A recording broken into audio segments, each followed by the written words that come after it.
یکی از عزیزان سوالی کرده بودند که شما در بعضی از برنامه‌ها گفتید که پوشاندن صورت واجب است، یعنی برای خانم‌ها وقتی که حجاب دارن پوشاندن صورت واجب است، در حالی که بعضی از علما و بعضی از مفسرین و فهم ایشان یا کسانی که این دوستمون سخنان آنها را شنیدن میگن که نه، پوشاندن صورت واجب نیست. اولا اینکه در قضیه حجاب همه علمای جهان اسلام بر این متفق هستند که یک زن مسلمان عاقل بالغ باید حجاب کامل داشته باشد. در مورد پوشاندن صورت بین علما تعداد اندکی از علمای سلف و تعدادی از علمای خلف، یعنی در عصر ما بعضی از علما به این نظر هستند که نه خیر، پوشاندن صورت واجب نیست. این یک قضیه اختلافی است. اما آنهایی که میگویند پوشاندن صورت واجب است، اونا هم دلایل خاص خودشان را دارند. برای شخص من این ثابت شده است که پوشاندن صورت برای یک زن واجب است و جزئی از حجابی است که الله سبحانه و تعالی امر کرده است. یک نکته دیگری هم در اینجا اشاره بکنم. با وجود اینکه تعدادی از علما میگویند که پوشاندن صورت واجب نیست، اما همین علما و جمهور علمای اسلام اهل سنت و جماعت به این عقیده هستند که اگر خطر فتنه باشد زن باید صورت خودش را بپوشاند. خطر فتنه باشد، مثلا یک زن زیبارویی است در یک جای عمومی، در پارک، در شهری که در اونجا مردم به طرفش نگاه میکنن، خطر فتنه وجود داشته باشد، در اون صورت پوشاندن صورت واجب است. حتی همون علمایی که میگویند که در حالت نرمال و عادی پوشاندن صورت واجب نیست، میگویند در وقتی که خطر فتنه باشد پوشاندن صورت واجب است. اما در قرآن کریم الله سبحانه و تعالی در سوره نور آیه 31، آیه طولانی است، من این رو از مصحف خدمت شما عزیزان نشون بدم. در اینجا سوره نور آیه 31، بله، الله سبحانه و تعالی در اینجا میگه و قل للمؤمنات. آیه اول در مورد مؤمنین است. اول امر میشه به مردان مؤمن، و قل للمؤمنین یغضوا من ابصارهم، بگو به مردان مؤمن که چشمان خودشان را از نگاه به نامحرم بپوشانند. بعضیا در اینجا میارن که اگر که پوشاندن چشم از نگاه به نامحرم برای مرد واجب است طبق این آیت، پس زنها حتما صورتشان باز بوده که پوشاندن چشم پوشی و غض البصر برای مرد هم امر شده است. نه، تنها مسئله صورت نیست، کلا یک زنی که از جلوی یک مردی رد بشه، ولو صورتش پوشیده باشه، صورتش باز باشه، در هر صورت یک مرد مؤمن باید چشمش رو بپوشانه. و این صدق میکنه مثلا شما میرید به سفر به کشورهای خارج، در اونجا دیگه شما نمیتونید زنها را امر بکنید که همه حجاب بپوشن که جناب عالی اونجا میخواید رد بشید. در اینجا وظیفه شما هست که چشمتان را از نگاه به نامحرم بپوشانید. تنها این نیست، فیلم هست، تلویزیون هست، عکس هست، در اماکنی هست که زنهای بی حجاب هستند در اونجا.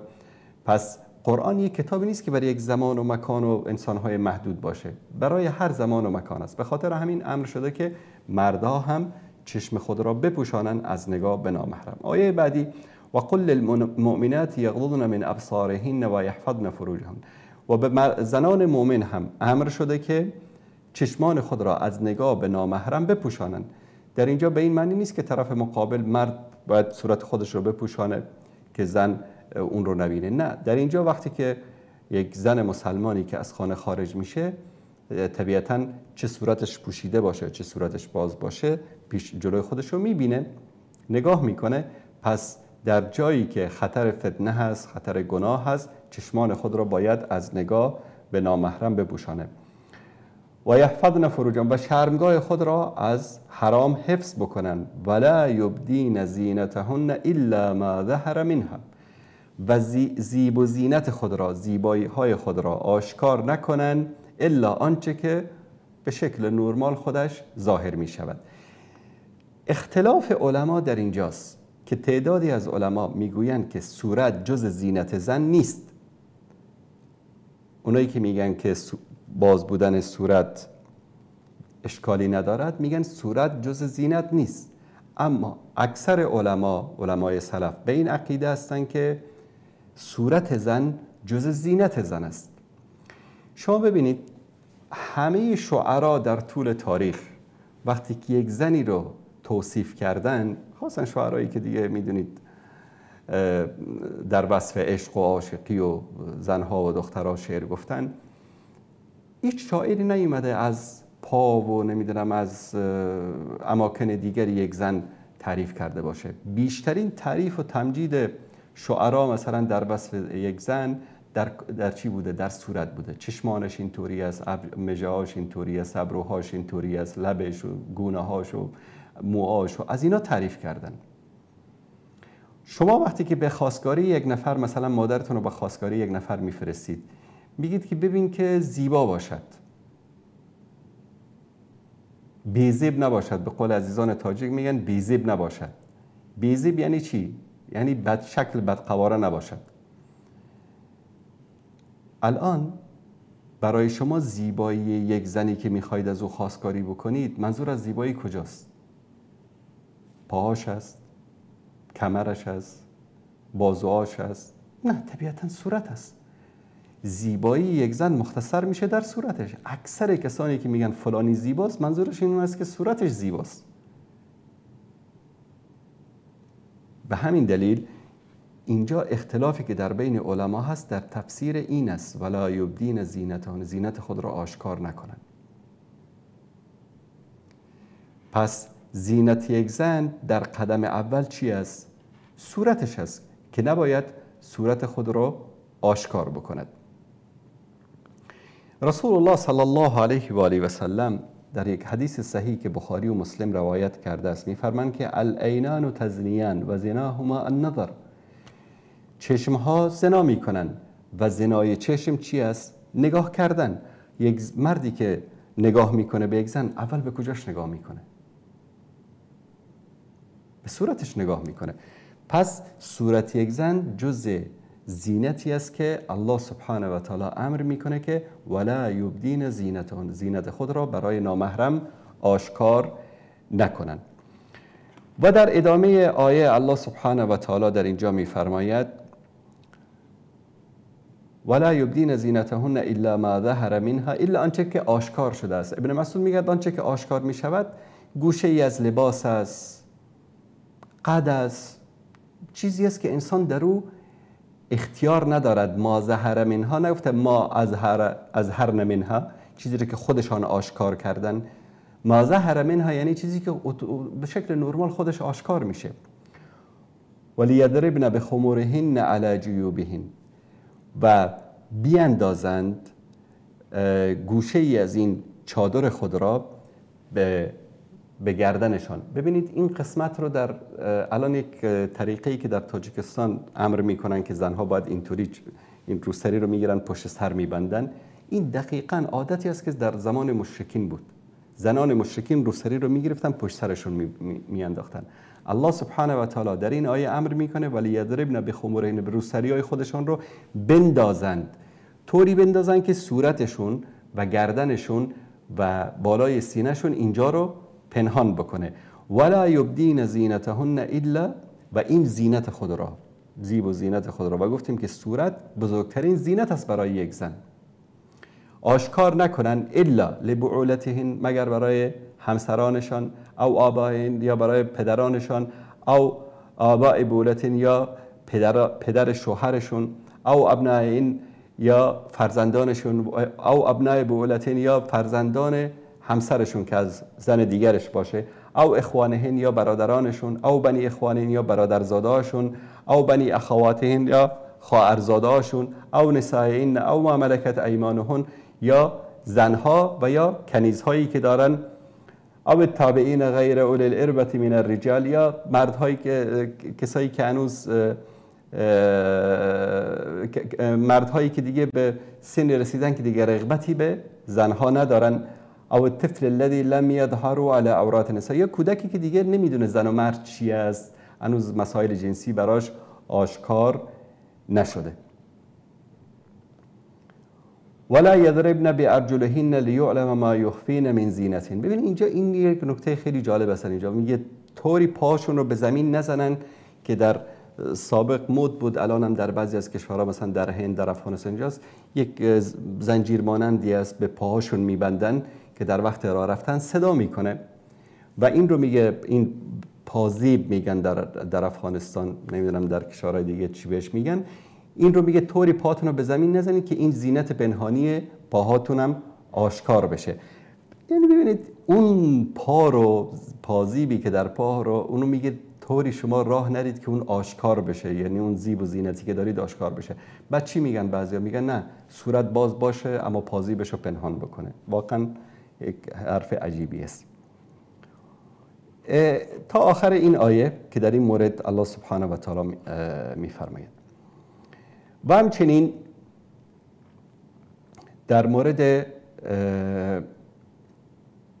این مسئله ما یک آیه دیگری هم داریم که خدمت شما عزیزان در اینجا بیان میکنیم. ابن عباس رضی الله تعالی عنه یا رضی الله تعالی عنهما وقتی که این آیه را تفسیر میکنه میگه که امر الله نساء المؤمنین اذا خرجن من بیوتهن فی حاجة ان یغطین وجوههن من فوق رؤوسهن بالجلابیب.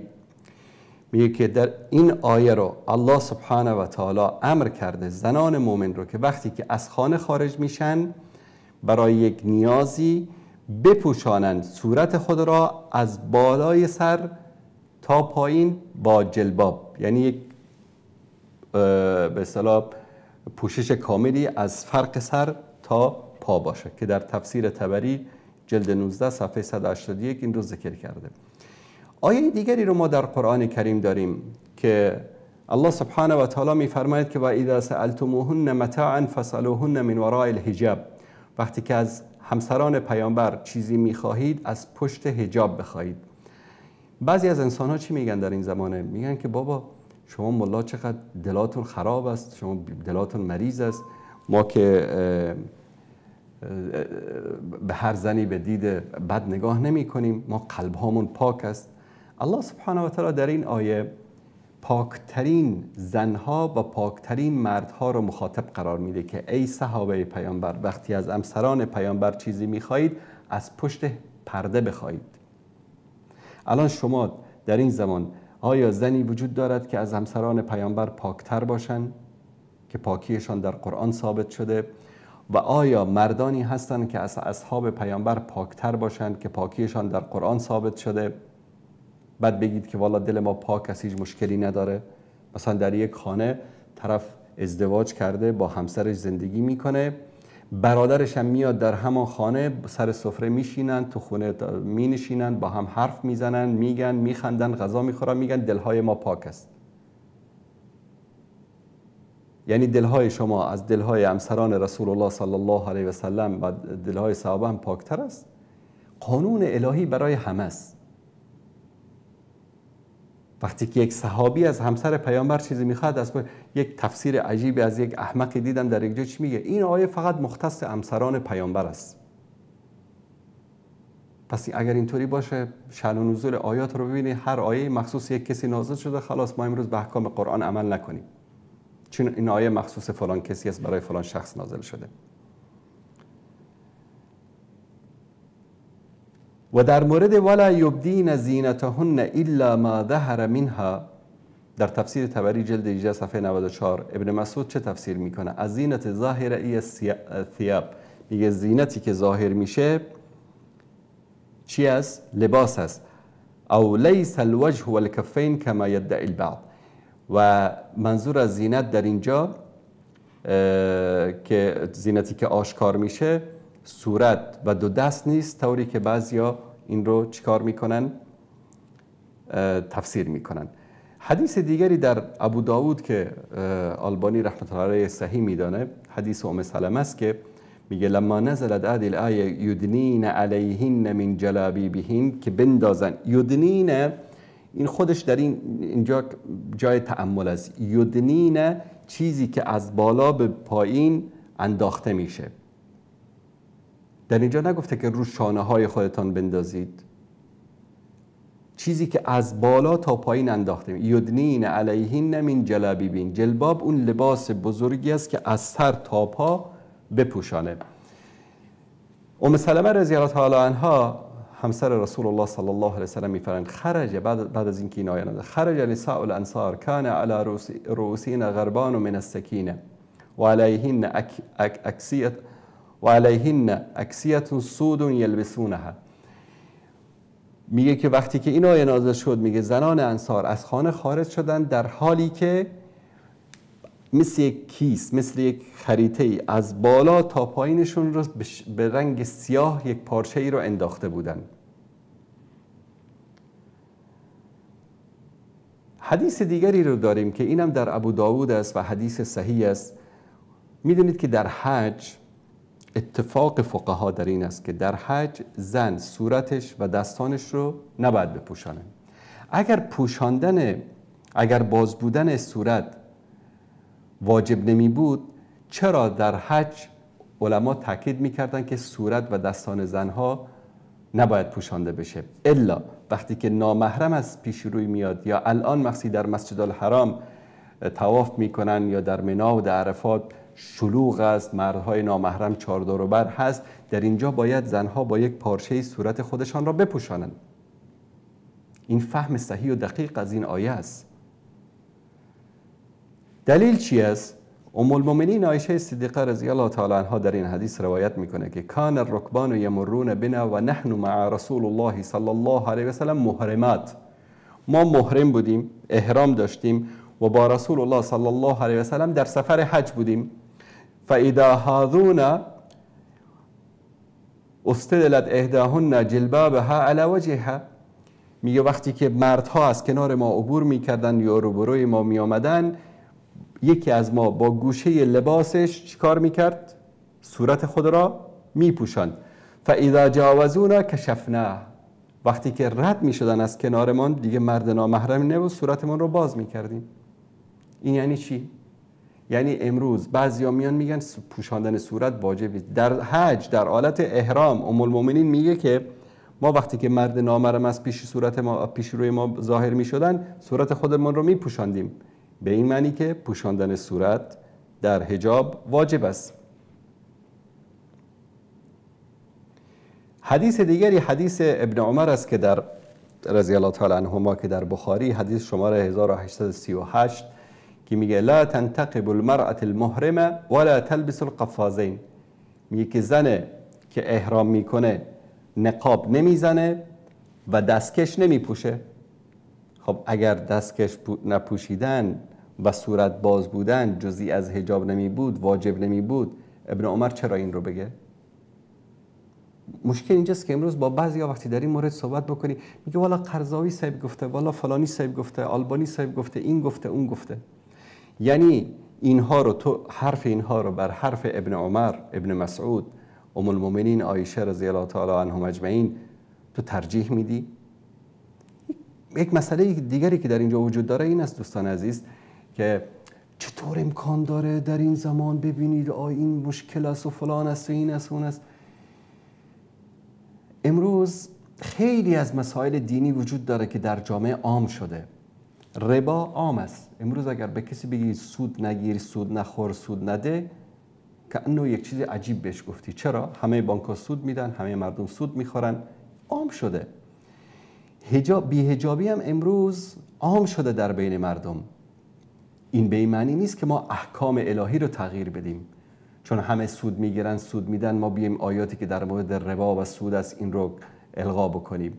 چون همه زنها صورتشون باز هست، بی‌حجاب هستن، ما بیایم بگیم که والا اشکالی ندارد. من در یک مطلب تاریخی خوندم، میگن در زمان سلطان عبدالحمید، یعنی چیزی در حدود 130 سال پیش، میگه شیخ الاسلام یا مفتی استانبول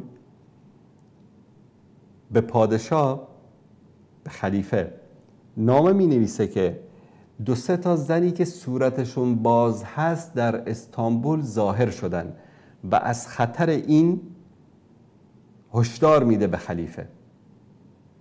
یعنی در همان استانبولی که امروز شاید در بین مثلا 100 تا زن بی حجاب شما یک زن با حجاب ببینید، در اون زمان در بین کل شهر استانبول 2 تا 3 تا زن بی حجاب که صورتشون باز بوده ظاهر شده بودن. این برای مردم عجیب بود. و امروز شده برعکس. اگر در یک جمعی یک زنی که با حجاب کامل اسلامی ظاهر بشه، صورتش پوشیده بشه، همه چپ چپ نگاه میکنن که انگار یک کار عجیب و غریبی انجام داده است. این به این معنی نیست که ما احکام الهی رو تغییر بدیم. آیه دیگر در سوره احزاب است. الله سبحانه و تعالی میفرماید یا ایها النبی قل لازواجک و بناتک و نساء المؤمنین، ای پیامبر بگو به همسرانت و دخترانت و به زنان مؤمن یدنین علیهن من جلابیبهن. من سوره احزاب آیه 59 رو برای شما بیارم. در اینجا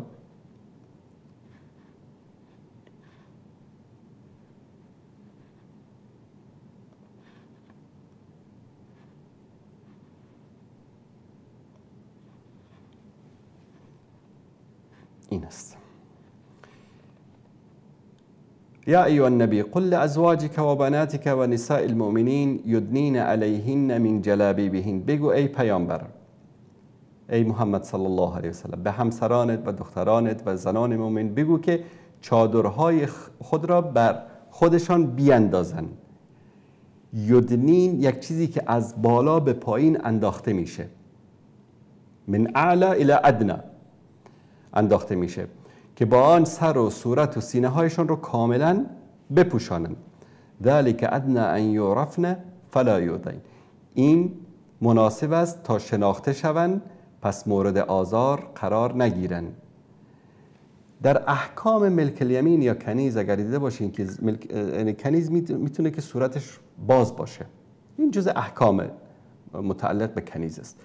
اما فرق بین یک زن آزاد و بین یک کنیز در اون زمان این بود که زن آزاد از فرق سر تا پنجه پاش پوشیده بود و کنیز صورتش باز بود. اگر در همین حکم فقهی کسی دقت بکنه متوجه میشه که پوشاندن صورت در حجاب چی از واجب است.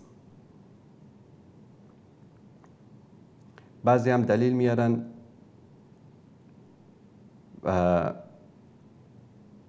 یک حدیث دیگری هم هست، تفسیر دیگری در مورد همین آیه 59 سوره احزاب که ابن عباس رضی الله تعالی عنه میفرماد که امر الله نساء المؤمنین اذا خرجن من بیوتهن فی حاجة ان یغطین وجوههن من فوق رؤوسهن بالجلابیب و یبدین عینا واحدا. میگه که از بالای سر تا پایین پا خودشون رو، صورتشون رو بپوشانن و در وقت ضرورت یک چشم خودشون رو آشکار بکنن، رو برای دیدن راه، برای خریدن چیزی، برای دیدن یک شیئی که میخوان بخرن. و این تفسیر صحابی حکم حدیث مرفوع به رسول الله صلی الله علیه و سلم رو داره. صحابی تفسیر این آیه رو از پیامبر صلی الله علیه و سلم شنیده، در اون عصر زندگی کرده، با چشم خودش دیده، از پیش خودش که نمیاد حکمی رو صادر بکنه.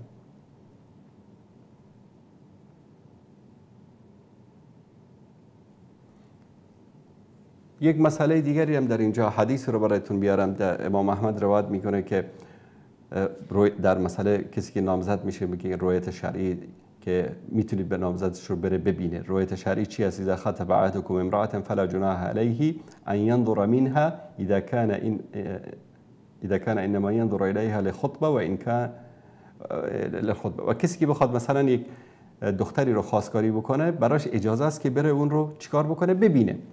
الان اگر زنها همه در اون زمان صورتشون باز بود، در کوچه و خیابان میگشتن، این حدیث چه معنی داشت که بره اون رو ببینه؟ خب میره تو کوچه و بازار سر راش مینشست میدید، نیازی نبود که بره تو خونه اون رو ببینه. پس از این حدیث این برداشت میشه که در کوچه و بازار زنها صورتشون پوشیده بود، برای کسی که دختری رو خواستگاری میکرد براش اجازه است که بره در خونه اون رو ببینه. و دلایل زیادی وجود دارد که من نمیخوام وقت برنامه رو بگیرم. و بازم اگر که دوست عزیزمون که این سوالو کرده قانع نشد، انشاءالله بیشتر در این مورد صحبت خواهیم کرد.